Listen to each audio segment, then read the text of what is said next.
saya Ananda Dwi Aulianikma dengan akhiran NIM 097 dari Rombol C. Pada kesempatan kali ini, saya akan menjawab pertanyaan UTS Psikologi Perkembangan. Yang pertama, Anda sudah mempelajari materi-materi atau teori terkait psikologi perkembangan. Kemukakan pengetahuan apa yang sudah Anda pahami tentang satu, pengertian, ruang lingkup, dan faedah mempelajari psikologi perkembangan. Kemudian pengertian pertumbuhan dan perkembangan, serta contohnya. Yang ketiga, tahap-tahap perkembangan individu, konsep kecerdasan, perkembangan kognitif, dan perkembangan bahasa. Kemudian yang kedua, tugas dan tanggung jawab guru adalah membantu agar murid berkembang optimal. Upaya apa yang akan Anda lakukan kelak sebagai guru di dalam kelas atau dalam pembelajaran maupun di luar kelas untuk menstimulasi perkembangan kognitif dan bahasa murid sekolah dasar. Yang ketiga, kita menjumpai di lingkungan keluarga, sekolah maupun di masyarakat ada anak yang unggul, rata-rata, dan kurang. Misal ada anak cerdas, rata-rata, dan tidak cerdas, ada anak yang lancar berkomunikasi, biasa saja, dan kurang lancar berkomunikasi, dan lain-lain. Mengapa bisa demikian? Bagaimana Anda mensikapi adanya perbedaan tersebut? Yang pertama, pemahaman tentang psikologi perkembangan, yaitu ada pengertian, ruang lingkup, dan faedah mempelajari psikologi perkembangan. Yang pertama ada pengertian. Psikologi perkembangan adalah cabang psikologi yang mempelajari perubahan dan pertumbuhan perilaku manusia dari masa konsepsi hingga akhir hayat menurut Hurlock 1991. Kemudian menurut Elizabeth B. Hurlock, perkembangan meliputi perubahan yang bersifat progresif, terarah, dan bertujuan menuju kematangan individu. Yang kedua ada ruang lingkup. Psikologi perkembangan mencakup seluruh aspek kehidupan manusia, meliputi 1. Perkembangan fisik seperti perubahan tubuh, otak, dan sistem saraf. Yang kedua yaitu perkembangan kognitif, kemampuan berpikir, belajar, dan memecahkan masalah.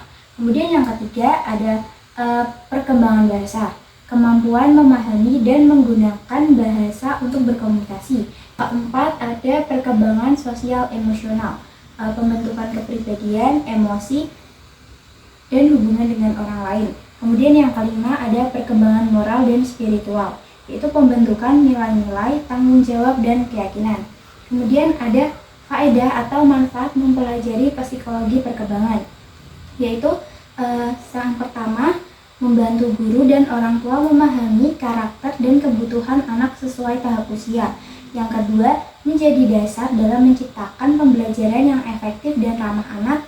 Kemudian yang ketiga, membantu mengenali masalah perkembangan dan cara menanganinya. Kemudian yang keempat, membentuk sikap empatik, sabar, manusiawi dalam menghadapi perbedaan peserta didik. Kemudian ada pengertian pertumbuhan dan perkembangan, serta contohnya. Yang pertama ada pertumbuhan atau growth, perubahan fisik yang bersifat kuantitatif, yang bisa dihitung seperti tinggi badan, berat badan, dan ukuran organ tubuh. Contohnya, anak bertambah tinggi dan berat badan meningkat setiap tahunnya. Kemudian yang kedua ada perkembangan, yaitu perubahan yang bersifat kualitatif, yang tidak bisa dihitung, yaitu mencakup peningkatan kemampuan berpikir, berbicara, dan berperilaku. Contohnya, anak yang semula hanya bisa berbicara satu kata, kini mampu menyusun kalimat sederhana. Kemudian ada tahap-tahap perkembangan individu. Teori perkembangan psikososial Erik Erikson 1963 menjelaskan bahwa manusia berkembang melalui 8 tahapan kehidupan, dan setiap tahap memiliki konflik utama yang harus diatasi agar individu tumbuh sehat secara psikologi dan sosial. Yang pertama, bayi usia 0-1 tahun. Kepercayaan versus ketidakpercayaan. Bayi belajar apakah dunia dan orang di sekitarnya dapat dipercaya. Jika kebutuhan dasarnya terpenuhi dengan baik, ia akan merasa aman dan percaya. Jika tidak, ia akan sulit percaya pada orang lain. Kemudian kedua ada anak kecil umur 1-3 tahun, yaitu kemandirian versus rasa malu atau ragu. Anak mulai belajar mandiri seperti makan atau berpakaian sendiri. Jika diberi kesempatan, ia akan menjadi percaya diri. Jika terlalu dikekang, ia merasa malu dan ragu terhadap kemampuannya sendiri. Kemudian yang ketiga, usia prasekolah, usia 3-6 tahun. Inisiatif versus rasa bersalah. Anak mulai memiliki ide dan berinisiatif melakukan sesuatu. Bila didukung, ia akan berani mencoba. Bila sering disalahkan, ia akan merasa bersalah dan takut untuk bertindak. Kemudian ada usia sekolah, yaitu 6-12 tahun. Kerajinan versus rasa rendah diri. Anak belajar untuk bekerja keras, berkompetisi, dan mencapai prestasi. Jika usahanya dihargai, ia akan menjadi lebih rajin. Jika sering gagal atau diremehkan, ia dapat merasa rendah diri. Kemudian ada remaja usia 12-18 tahun. Identitas versus dengan kebingungan. Peran remaja mencari jati diri dan nilai-nilai kehidupan. Jika berhasil, ia akan menemukan identitas yang kuat. Jika gagal, ia akan bingung dengan peran dan arah hidupnya di masa depan. Kemudian ada dewasa awal, yaitu keintiman versus dengan isolasi. Pada tahap ini, individu belajar membangun hubungan dekat dan saling percaya. Jika gagal, ia akan cenderung untuk menarik diri dan merasa kesepian. Kemudian usia dewasa tengah. Produktivitas versus stagnasi. Individu berfokus pada kontribusi bagi keluarga, pekerjaan, atau masyarakat. Jika tidak produktif, ia merasa hidupnya stagnan dan tidak bermakna. Kemudian ada yang terakhir, dewasa akhir, yaitu integritas versus dengan keputusasaan. Di usia tua, seseorang meninjau kembali hidupnya. Jika merasa puas dan menerima masa lalunya, ia akan mencapai integritas. Jika menyesal dan merasa gagal, ia mengalami keputusasaan. Secara singkat, teori Erikson menggambarkan bahwa setiap tahap kehidupan memiliki tantangan, dan keberhasilan dalam mengatasinya akan membentuk kepribadian yang matang dan sehat. Kemudian ada konsep kecerdasan. Menurut Howard Gardner 1963, dalam teori multiple intelligence, setiap orang memiliki beragam bentuk kecerdasan, bukan hanya akademik. Yang pertama ada linguistik atau bahasa, kemampuan menggunakan kata-kata secara efektif, baik lisan maupun tulisan, seperti pada penulis, jurnalis, dan pembicara. Kemudian yang kedua, logis matematis, kemampuan berpikir logis, menganalisis masalah, dan memahami pola angka, seperti ilmuwan atau ahli matematika. Kemudian yang ketiga ada visual spasial, kemampuan membayangkan dan memvisualisasikan bentuk ruang seperti arsitek, desainer, dan pelukis. Kemudian yang keempat ada kinestetik, kemampuan menggunakan tubuh untuk mengekspresikan diri atau menyelesaikan tugas seperti atlet, penari, dan pengrajin. Kemudian yang kelima musikal, kepekaan terhadap nada, irama, melodi seperti pada musisi ataupun penyanyi. Kemudian yang keenam ada interpersonal, kemampuan memahami dan berinteraksi dengan orang lain secara efektif seperti guru, konselor, atau pemimpin. Kemudian yang ketujuh ada intrapersonal, kemampuan memahami diri sendiri, emosi, dan tujuan hidup yang membantu seseorang membuat keputusan yang bijak. Kemudian yang kedelapan ada naturalis, kemampuan mengenali dan memahami alam seperti hewan, tumbuhan, serta lingkungan. Contohnya seperti petani, ahli biologi, atau pecinta alam. Di kesimpulannya, setiap individu memiliki kombinasi unik dari kecerdasan-kecerdasan ini dan semuanya sama penting untuk keberhasilan hidup. Dengan memahami konsep ini, kita sebagai guru dapat menghargai setiap anak dengan kecerdasan masing-masing, karena setiap anak itu cerdas dengan cara yang berbeda. Kemudian ada perkembangan kognitif dan bahasa. Yang pertama ada perkembangan kognitif. Menurut Jean Piaget pada 1952, anak usia sekolah dasar berada pada tahap operasional konkret, yaitu umur 7-11 tahun. Pada tahap ini, anak mulai mampu berpikir logis terhadap hal-hal yang nyata, tetapi belum bisa berpikir secara abstrak. Contohnya, anak bisa memahami konsep volume air tetap sama meski bentuk wadahnya berbeda. Kemudian ada perkembangan bahasa. Menurut Levi Vygotsky 1978, bahasa berkembang melalui interaksi sosial. Anak belajar berbicara dan berpikir melalui komunikasi dengan orang dewasa atau teman sebaya. Nah, oleh karena itu, lingkungan yang kaya bahasa sangat penting untuk perkembangan kognitif anak.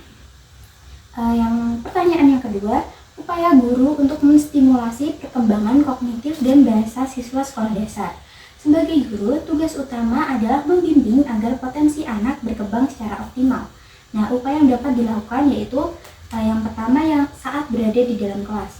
Menggunakan metode pembelajaran yang aktif dan menyenangkan seperti diskusi, eksperimen, dan permainan edukatif. Kemudian menyediakan bahan ajar yang konkret seperti gambar, alat peraga, benda nyata untuk membantu anak memahami sebuah konsep.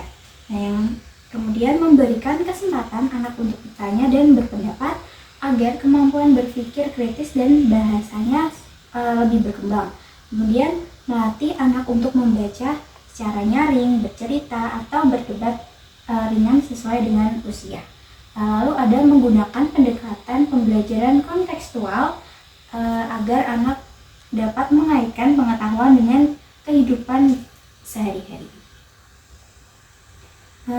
Kemudian saat berada di luar kelas, dapat mengadakan kunjungan edukatif seperti ke perpustakaan, museum, ataupun di alam. Kemudian membentuk klub membaca dan menulis cerita. Dapat memberikan tugas eksplorasi seperti wawancara atau proyek kelompok kecil. Kemudian menciptakan lingkungan komunikasi yang terbuka di mana guru menjadi pendengar yang baik. Lalu mendorong anak untuk bermain peran atau role play. Nah, melatih empati dan kemampuan berbicara. Dengan cara-cara ini, guru tidak hanya menumbuhkan kecerdasan kognitif, tetapi juga membentuk anak yang percaya diri dan komunikatif. Kemudian ada pertanyaan yang ketiga, pertanyaan yang ketiga, mengapa ada anak yang unggul, rata-rata, dan kurang, dan bagaimana kita sebagai guru menyikapinya. Kemudian ada alasan terjadinya perbedaan pada perkembangan kecerdasan anak. Jadi yang pertama ada faktor keturunan atau hereditas. Setiap anak mewarisi potensi biologis dan intelektual yang berbeda dari orang tuanya. Kemudian yang kedua ada faktor lingkungan.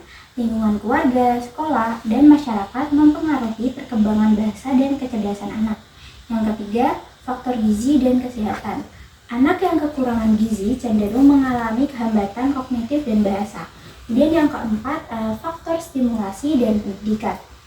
Anak yang mendapat banyak pengalaman belajar dan dukungan verbal dari orang tua akan berkembang secara lebih cepat. Kemudian yang kelima ada faktor psikologis dan emosional. Rasa aman, dukungan emosional, dan kasih sayang mempercepat tumbuhnya rasa percaya diri dan kemampuan anak untuk berpikir. Nah, kemudian sikap kita sebagai seorang guru dalam menyikapi perbedaan atau tingkat kecerdasan peserta didik, yaitu dengan menghargai keunikan setiap anak, karena tidak ada anak yang tidak cerdas, hanya memiliki cara dan tempo belajar yang berbeda. Kemudian kita tidak boleh membanding-bandingkan anak, fokus pada potensi dan kemajuan individu. Kita juga harus memberikan perhatian dan motivasi yang positif, agar anak yang didukung akan lebih percaya diri untuk berkembang. Kemudian menerapkan pembelajaran diferensiasi, yaitu memberikan materi dan tugas sesuai dengan kemampuan masing-masing peserta didik. Kemudian kita sebagai guru juga harus selalu sabar, empatik, dan inspiratif. Dengan pendekatan yang humanis, guru bukan hanya mengajar, tetapi membimbing dengan hati, karena setiap anak berhak untuk tumbuh dan belajar sesuai dengan potensi masing-masing. Sekian dari saya, kurang lebihnya mohon maaf. Wassalamualaikum warahmatullahi wabarakatuh.